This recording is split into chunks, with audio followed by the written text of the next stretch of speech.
నువ్వులు ఎండుమిరపకాయలు చక్కగా 2 చెంచాలు నువ్వులు కాస్త ఎండుమిరపకాయలు వేసేసి కొంచెం ఎండుమిరపకాయలు ఒక 7 8 వేసేసి చక్కగా వేయించేసేయండి దోరగా మాడకుండాను. అవి పక్కకి తీసేసి కాస్త నూనె వేసి బీరపొట్టు ఉంటుంది కదా, బీరకాయ తరుక్కొని చక్కగా పొట్టు తరిగేసి పచ్చిమిరపకాయల్లోని పండుమిరపకాయలు వేసి 2 కలిపి వేయించేసేయండి. కాస్త ఉప్పు పసుపు చింతపండు కొంచెం వేయండి, చిన్న చింతపక్క ఎక్కువ వేయకండి. అవి బాగా వేగిన తర్వాత వేగిన తర్వాత ఈ నువ్వులను ఎండుమిరపకాయలు కూడా వేసేసి చక్కగా పచ్చడాడించండి. ఆవాలు మినపప్పు కాస్త ఇంగువ పోపు పెట్టుకుంటే సూపర్ టేస్ట్ ఉంటుందండి. వేడి వేడి అన్నంలోని కాస్త పప్పు నూనె వేసుకొని తింటే భలే టేస్ట్ ఉంటుంది. నెయ్యి వేస్తే బాగోదు. మనం కొన్ని ఐటమ్స్ లోని నెయ్యి వేస్తే మనం ఏదైతే ఐటమ్ చేసుకున్నామో ఐటమ్ ఫ్లేవర్ మనకి తెలియదు అనమాట నోటికి. మనకి పప్పు నూనె వేసుకుంటే తింటే సూపర్ ఉంటుంది. అలాగే ఈరోజు మా ఇంట్లో వంటలు ఏంటో తెలుసా, చూడండి.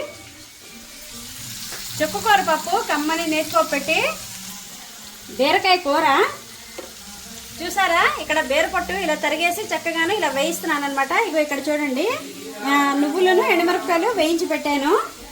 మెంతు మజ్జిగ,